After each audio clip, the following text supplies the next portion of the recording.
आपका स्वागत है। करते हैं खबरों का। कर्नाटक में सिद्धारमैया सरकार ने महिलाओं के लिए फ्री बस सर्विस शक्ति योजना की शुरुआत की है।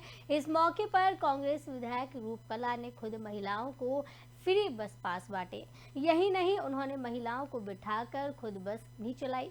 इस दौरान उन्होंने गलती से रिवर्स गियर लगा दिया, जिससे बस पीछे पार्किंग में खड़ी गाड़ियों से टकरा गई। इसमें कई वाहन क्षतिग्रस्त हो गए। घटना का वीडियो भी सामने आया, जिसमें दिख रहा है कि विधायक रूपकला ड्राइवर की मदद से बस चला रही हैं। बस में कई महिला यात्री सवार हैं। इस दौरान विधायक ने गलती से रिवर्स गियर लगा दिया, जिससे बस पीछे पार्किंग में खड़ी गाड़ियों से भिड़ गई। इसके बाद पास खड़े ड्राइवर ने स्टीयरिंग खुद अपने हाथ में ले ली। मुख्यमंत्री सिद्धारमैया ने यहां विधान सौध की सीढ़ियों से इस योजना की शुरुआत की और महिलाओं और छात्राओं को लाभ पहुंचाई जाएगी। राज्य विधान मंडल और सचिवालय को संयुक्त रूप से विधान सौध कहा जाता है। डिप्टी सीएम डीके शिव कुमार, परिवहन मंत्री रामलिंगा रेड्डी कार्यक्रम में मौजूद थे, जहां शक्ति योजना के प्रतीक चिन्ह का अनावरण किया गया और प्रतीकात्मक रूप से 5 महिलाओं को शक्ति स्मार्ट कार्ड जारी किए गए हैं।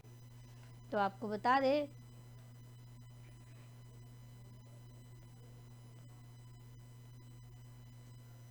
कर्नाटक में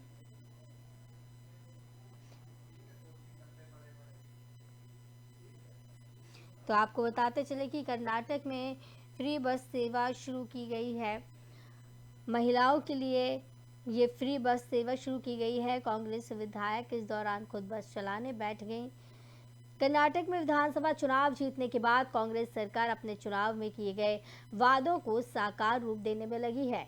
चुनाव में कांग्रेस ने जनता से 5 बड़े वादे किए, जिसे चुनाव जीतते ही पूरा करने की बात कही थी। अब कर्नाटक में सिद्धारमैया की सरकार बनने के बाद कांग्रेस अपने वादे पूरे करने में लगी है। इसी के तहत 11 जून से महिलाओं के लिए ये फ्री सर्विस शुरू की गई है। शक्ति योजना इसे नाम दिया गया। स्कीम लॉन्च के दौरान कांग्रेस विधायक रूपकला ने महिलाओं को बैठाकर खुद बस चलाई, लेकिन हड़बड़ी में उन्होंने बैक गियर लगा दिया, जिसके बाद बड़ा हादसा होते होते बच गया। कांग्रेस ने कर्नाटक में शक्ति योजना के तहत महिलाओं से उनके लिए फ्री बस यात्रा का वादा किया था। इसके लिए 11 जून को फ्री बस योजना की शुरुआत कर दी गई। इसकी शुरुआत करने के लिए एक जगह विधायक रूपकला पहुंची, वहीं बस की स्टीयरिंग पर सवार हो गए। वो बस को गियर बदलकर आगे ले जाते चाह रही थी, लेकिन हड़बड़ी में उन्होंने बैक गियर डाल दिया। इससे बस पीछे पार्किंग में खड़ी गाड़ियों से टकरा गई। इसका एक वीडियो भी वायरल हो रहा है, जिसमें पास में खड़ा बस ड्राइवर तुरंत स्टीयरिंग हाथ में लेकर स्थिति को संभालता हुआ नजर आता है। दरअसल कर्नाटक चुनाव में कांग्रेस ने जनता से 5 वादे किए थे, जिसमें महिलाओं को फ्री बस सर्विस के अलावा गृह ज्योति योजना के तहत हर महीने 200 यूनिट फ्री बिजली, युवा निधि स्कीम के तहत बेरोजगार ग्रेजुएट को हर महीने 3000 रुपए, अन्य भाग्य योजना के अंतर्गत बीपीएल परिवार को 10 किलो मुफ्त चावल देने का वादा था। सरकार बनने के बाद सिद्धारमैया सरकार इनको पूरा करने में लगी हुई है।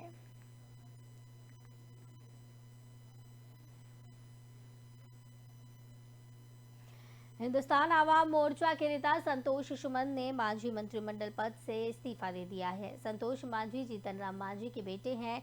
एक दिन पहले ही जीतन राम मांझी ने 23 जून को होने वाली विपक्षी एकता की बैठक में शामिल होने से इनकार कर दिया था। हालांकि उन्होंने कहा था कि नीतीश कुमार उनके नेता हैं। संतोष कुमार मांझी ने लोकसभा चुनाव में 5 सीटों की डिमांड की थी। इसके बाद जीतन राम मांझी ने कहा था कि वो बिहार की सभी 40 सीटों पर तैयारी कर रहे हैं। सूत्र बताते हैं कि नीतीश कुमार ने जीतन राम मांझी को कहा था कि वो अपनी पार्टी को जेडीयू में मर्ज कर दें। जीतन राम मांझी फिलहाल एमएलसी हैं। 2018 में पहली बार एमएलसी बने। फिलहाल अनुसूचित जाति और जनजाति मंत्री थे। 2020 में नीतीश कुमार ने संतोष को सिंचाई मंत्री बनाया था। संतोष मांझी इस्तीफा विजय कुमार चौधरी को सौंपा था। संतोष सुमन के इस्तीफे पर आरजेडी के प्रवक्ता शक्ति सिंह यादव ने कहा कि जीतन राम मांझी कई बार कई तरह की बातें करते रहे। जीतन राम मांझी 2015 में भी कई तरह की बातें करते कहीं और गए थे, फिर लौटकर दोबारा हमारे साथ आए। तो आपको बताते चले कि जीतन राम मांझी के बेटे ने इस्तीफा दे दिया है।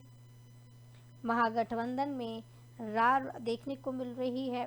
बिहार में महागठबंधन में एक बार फिर बड़ी रार देखने को मिल रही है। हम पार्टी के चीफ जीतन राम मांझी के बेटे संतोष सुमन ने नीतीश कैबिनेट से इस्तीफा दे दिया है। वे बिहार सरकार में अल्पसंख्यक कल्याण विभाग के मंत्री थे। संतोष सुमन ने कहा कि कोई नाराजगी नहीं हुई है। जदयू चाहती थी कि हम अपनी पार्टी को उनके साथ मर्ज कर दें, लेकिन हमें वो मंजूर नहीं था।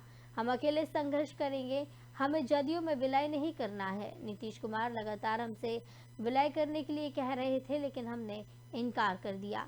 संतोष सुमन ने कहा कि हम बीजेपी के साथ जाएंगे या नहीं, ये अलग बात है। हम तो अपना अस्तित्व बचा रहे हैं।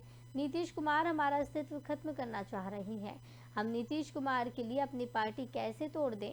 अभी हम महागठबंधन में हैं, कोशिश करेंगे कि उसी में रहें, और अगर सीट नहीं देंगे तो हम अपना रास्ता देखेंगे। संतोष सुमन का इस्तीफा ऐसे वक्त पर हुआ जब नीतीश कुमार बीजेपी के खिलाफ पूरे देश की विपक्षी पार्टियों को एकजुट करने की कोशिश में जुटे हैं। उन्होंने 23 जून को पटना में विपक्षी दलों की बड़ी बैठक बुलाई है। इस विपक्षी एकजुटता बैठक में राहुल गांधी से लेकर मल्लिकार्जुन खड़गे और अखिलेश यादव, केजरीवाल, ममता बनर्जी, स्टालिन समेत अन्य दलों के नेता भी शामिल होंगे। ऐसे में बिहार में महागठबंधन में फूट और जीतन राम मांझी के बेटे का इस्तीफा नीतीश के लिए एक बड़ा झटका माना जा रहा है। बताया जा रहा है कि जीतन राम मांझी इन दिनों बिहार के मुख्यमंत्री नीतीश कुमार से नाराज चल रहे हैं। इस नाराजगी की वजह है नीतीश ने 23 जून को पटना में विपक्षी दलों की बड़ी बैठक बुलाई है, लेकिन महागठबंधन में अपने सहयोग जीतन मांझी को न्योता नहीं भेजा। इससे पहले जीतन राम मांझी ने नीतीश कुमार से मुलाकात की थी। इस दौरान उनके साथ उनके बेटे संतोष भी मौजूद थे। तब उन्होंने नीतीश के सामने मांग रखी थी कि उनकी पार्टी 5 लोकसभा सीटें लड़ेगी।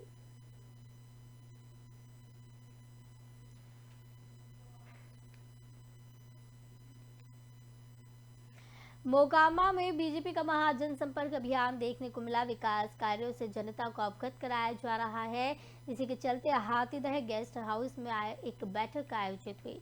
बीजेपी के ऐतिहासिक और स्वर्णिम विकास कार्यों से जनता को अवगत कराने के लिए पार्टी महाजनसंपर्क अभियान चला रही है। इसी कड़ी में सोमवार को मोकामा प्रखंड के हाथीदह गेस्ट हाउस में संयुक्त मोर्चे की महाजनसंपर्क अभियान कार्यक्रम के तहत बैठक आयोजित की गई। बीजेपी युवा मोर्चा के राष्ट्रीय महामंत्री वैभव सिंह, प्रदेश कार्यकारिणी समिति सदस्य मनोज कुमार सिंह, जिलाध्यक्ष अरुण शाह, युवा मोर्चा जिलाध्यक्ष अवनीत गुंजन, वरिष्ठ बीजेपी नेता लल्लन सिंह, जिला प्रवक्ता दिलीप कुमार, प्रखंड अध्यक्ष अविनाश कुमार चंदन और युवा मोर्चा मंडल अध्यक्ष रोशन कुमार ने महाअभियान को संबोधित कर 9 साल बेमिसाल उपलब्धि से लोगों को घर घर अवगत कराने पर बल दिया। इस बैठक में ये संकल्प भी लिया गया कि 24 जंग में पीएम मोदी को अपार बहुमत से जीत का तोहफा दिया जाएगा। बैठक में आगत नेताओं का स्वागत भी किया जाएगा।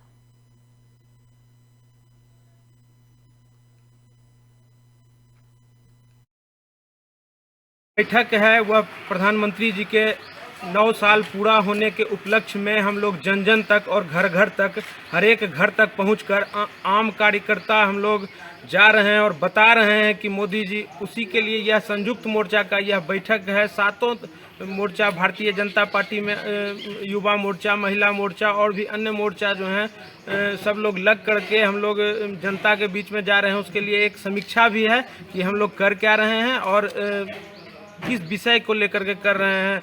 मोदी जी ने जो सेवा सुशासन के लिए यह 9 साल दिया है, वह आम जनता को कितना भा रहा है, हम लोग जन जन तक जाकर देख रहे हैं और बहुत उत्साह है लोगों में। 2024 में फिर से नरेंद्र मोदी की सरकार आने वाली है। बैठक है वह प्रधानमंत्री जी के हरियाणा रोडवेज के कर्मचारियों ने आज फरीदाबाद में परिवहन मंत्री मूलचंद शर्मा के निवास का घेराव किया और सरकार के खिलाफ जोरदार नारेबाजी की। हरियाणा रोडवेज के कर्मचारियों ने मीडिया से बातचीत की बताया कि उनकी 35 सूत्रीय मांगे हैं जो काफी लंबे समय से सरकार पूरा नहीं कर रही है, जिसको लेकर आज वो परिवहन मंत्री मूलचंद शर्मा के निवास पर प्रदर्शन करने पहुंचे हैं। दिखाई दे रहा है कि ये नज़ारा परिवहन मंत्री मूलचंद शर्मा के निवास का है, जहां पर रोडवेज के कर्मचारी नारेबाजी कर प्रदर्शन कर रहे हैं। रोडवेज के कर्मचारियों की बात की जाए तो उन्होंने बताया है कि जब तक हमारी 35 सूत्रीय मांगे पूरी नहीं होती, हम इसी तरीके से सड़कों पर प्रदर्शन करते रहेंगे। वहीं मूलचंद शर्मा ने प्रदर्शन कर रहे प्रदर्शनकारियों से कर्मचारियों से बातचीत की और उनका ज्ञापन लिया। मूलचंद शर्मा ने कर्मचारियों को आश्वासन दिया कि आने वाली 23 तारीख को वो चंडीगढ़ में एक बैठक करेंगे, जिसमें रोडवेज के सभी अधिकारी और कर्मचारी यूनियन के पदाधिकारी को भी बुलाया जाएगा। कर्मचारियों की जो भी मांगे हैं जल्द से जल्द पूरी की जाएंगी। पूरे हरियाणा के साझा मोर्चे के तहत सभी कर्मचारी पूरे हरियाणा के रोडवेज के कर्मचारी आए हैं और इनका निवास पर धरना था जी। और उनकी छोटी छोटी डिमांड है और पहले भी मांग करते रहे। कुछ काम उनका डिमांडों पे काम हुआ है, कुछ बाकी है और सारी डिमांड को मुख्यमंत्री का भी कोई भी कर्मचारी प्रदेश में कोई परेशान न हो। कोई कुछ कर्मचारी ऐसे हैं, कोई 150 किलोमीटर चला गया, कोई 200 किलोमीटर, और हम चाहते हैं कंडक्टर ड्राइवर बस स्टैंड के नज़दीक हो कि वो सुबह जाए शाम को अपने घर आ जाए। अपने बच्चे जो कंडक्टर ड्राइवर ठीक रहेंगे तो वो सफ़र भी ठीक करेंगे, रोडवेज की ठीक सेवा करेंगे। इनकी कई डिमांड ऐसी हैं, कुछ हैं, उन सबको बैठ के हम 23 तारीख को 26 तारीख पूरे हरियाणा के। औरंगाबाद में शादी समारोह में फूड पॉइजनिंग से दर्जनों लोग बीमार हो गए। कई लोगों की हालत गंभीर है, अस्पताल में इलाज चल रहा है। बीमारों का बताया जा रहा है कि बीती रात औरंगाबाद में एक शादी समारोह में फूड पॉइजनिंग से 5 दर्जन से ज्यादा लोग बीमार हो गए। घटना रफीगंज प्रखंड के पौथू थाना क्षेत्र के मझौली गांव की है, जहां बीती रात शादी समारोह में खाना खाने के दौरान एक साथ 50 से अधिक लोग बीमार हो गए। सभी लोगों को रफीगंज सामुदायिक स्वास्थ्य केंद्र में भर्ती करवाया गया, जहां सभी का इलाज चल रहा है। जानकारी के अनुसार बताया जा रहा है कि औरंगाबाद जिले के मदनपुर थाना क्षेत्र के केवला गांव से बारात पौथू थाना क्षेत्र के मझौली गांव निवासी कपिल पासवान के घर आई थी, जहां खाना खाने के बाद तकरीबन 2 बजे से अचानक सभी लोगों का तबीयत खराब होने लगा, जिसके बाद सभी को रफीगंज सामुदायिक स्वास्थ्य केंद्र में इलाज के लिए लाया गया और बाद में 67 से अधिक लोगों को भर्ती करवाया जा चुका है, जिसमें से 4 लोगों की स्थिति नाजुक बनी है।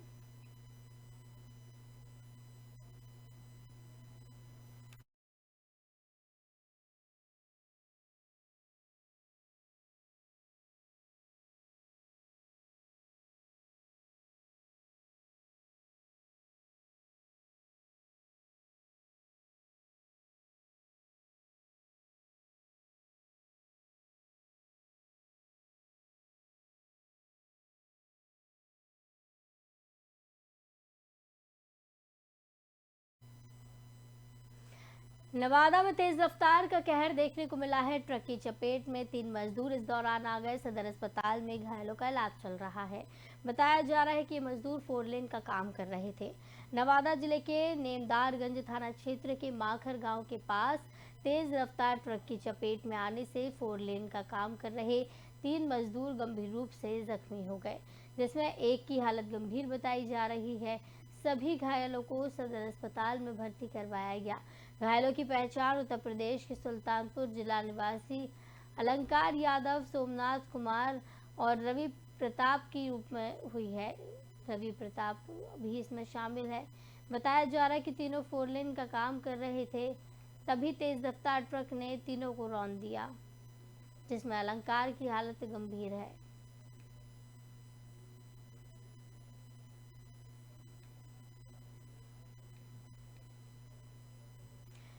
समस्तीपुर शहर के काशीपुर पुराना महिला कॉलेज रोड स्थित एक निजी नर्सिंग होम में अपने ऑपरेशन के दौरान एक मरीज की मौत हो गई। मृतक मरीज मथुरापुर ओपी के रामनगर सारी का मोहम्मद एनाउल हक बताया गया है। मरीज की मौत के बाद परिवार ने जमकर हंगामा किया, साथ ही अस्पतालों में जमकर तोड़फोड़ की गई। इस दौरान डॉक्टर और अस्पताल के अन्य कर्मी अस्पताल छोड़कर भाग गए। बताया जा रहा है कि मृतक सड़क दुर्घटना में जख्मी हो गए, जिससे इलाज के लिए पुरानी महिला कॉलेज रोड स्थित एक हड्डी के अंदर डॉक्टर के पास भर्ती करवाया गया। ऑपरेशन के दौरान एनेस्थीसिया के ओवरडोज के कारण अचानक मरीज की मौत हो गई। सूत्रों का कहना है कि मूर्छा के रोग विशेषज्ञ की अनुपस्थिति में ही ऑपरेशन किया जा रहा था। इसी दौरान अधिक दवाओं का डोज दिए जाने की वजह से मरीज की मौत हो गई। इसके बाद परिजनों ने जमकर हंगामा और तोड़फोड़ की। नगर थाना अध्यक्ष विक्रम आचार्य ने कहा है कि आवेदन मिलने पर कार्रवाई की जाएगी। यहाँ हम लोग भर्ती किए हैं, जान पे कहा टूटा है, यहाँ पर कहा टूटा है, बोलेगा 50,000 में ठीक कर देंगे। 50,000 40-45,000 रुपये एडवांस ले लिए और ठीक कर दिए। यहाँ का ऑपरेशन कर दिया, यहाँ के लिए बोलेगा नहीं कर देंगे, लेकिन बाद में क्या बोले कि हम इसको पटना रेफर कर रहे हैं। पटना रेफर कर दिए, गए इलाज करा के 40-50,000 रुपये वहाँ खर्चा होगा, 50,000 खर्चा हुआ। वहाँ से लाए, बोलेगा कि लेते आइएगा, यहाँ लाके फिर नहीं एडमिट किया गया। एडमिट करने के बाद क्या बोलते हैं कि रखिए, पेशेंट का हालत और बिगड़ता चला गया, पेट पूरा फूलता चला गया, आँख बंद खुल ही नहीं रहा था, खाना पीना त्याग दिए, पानी में कुछ नहीं, सारा चीज एकदम अवॉइड कर दिए थे। अब उसके बाद क्या हम लोग परेशानी देख रहे, पेशेंट का पेट फूल रहा क्या नाम है पेशेंट का? जी पेशेंट का क्या नाम? मेरे पिताजी हैं वो। कहाँ क्या बोल रहे थे डॉक्टर? क्या बोल रहे थे? डॉक्टर हम जब बोल रहे हैं उनको कि पेट फूला जा रहा है, आप क्या देख रहे हैं, तो बोले क्या कि एकदम स्वस्थ है, पेट अभी छुचुक देखते बोले स्वस्थ। हम बोल रहे हैं पेशेंट मुँह से बोल नहीं रहा है, कुछ बोल नहीं रहे, कुछ खा नहीं रहा है। यहाँ हम लोग भर्ती किए हैं। पलवल में 22 वर्षीय युवक की गोली मारकर हत्या कर दी गई। इस दौरान 2 नामजद सहित अन्य के खिलाफ केस दर्ज किया गया है। मामले की जांच पुलिस कर रही है। बताया जा रहा है कि पिता ने पुलिस में शिकायत की थी। पलवल कैलाश नगर में एक 22 वर्षीय युवक की गोली मारकर हत्या कर दी गई।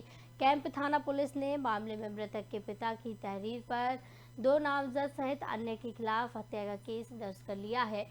कैंप थाना प्रभारी सत्यनारायण ने मामले की जानकारी देते हुए बताया कि कैलाश नगर निवासी धवल सिंह ने पुलिस को शिकायत में बताया कि उसके पास बीती देर शाम घर से फोन आया कि उसने बेटे राजा को किसी ने गोली मार दी है। जब पीड़ित कैलाश नगर स्थित सरकारी स्कूल में पहुंचा तो वहां उनका बेटा राजा जमीन पर लहूलुहान अवस्था में पड़ा हुआ था और उसकी छाती में गोली लगी थी। पीड़ित ने पुलिस को इसकी शिकायत दी। उसे पूरा शक था कि उसके बेटे की हत्या पुरानी रंजिश के चलते हुई है।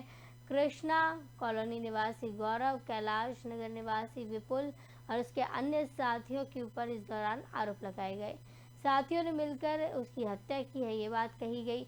उसके बेटे राजा को 5 मई को गौरव ने जान से मारने की धमकी भी दी थी, जिस संबंध में उन्होंने पुलिस को शिकायत दी थी। फिलहाल पुलिस ने इस मामले में शिकायत के आधार पर केस दर्ज कर लिया है और आगे की कार्रवाई शुरू कर दी है।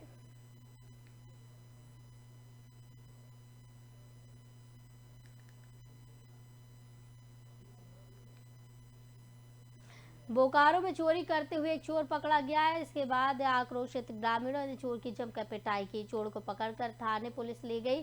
चोर के पास से मोबाइल और कुछ कागजात भी बरामद हुए हैं। बता दें, जारीडीह थाना अंतर्गत जैना बोर के मिश्रा टोला के बगल खुंटरी टोला में मोबाइल चोरी करते हुए एक चोर को ग्रामीणों द्वारा धर दबोचा गया।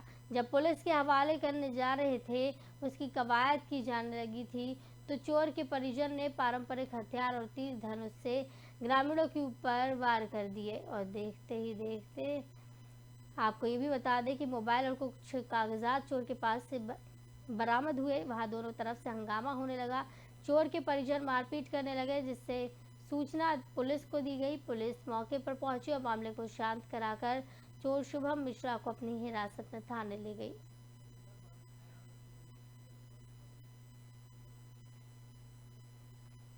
तो इस बुलेटिन में फिलहाल इतना ही। मुझे दीजिए इजाजत। नमस्कार।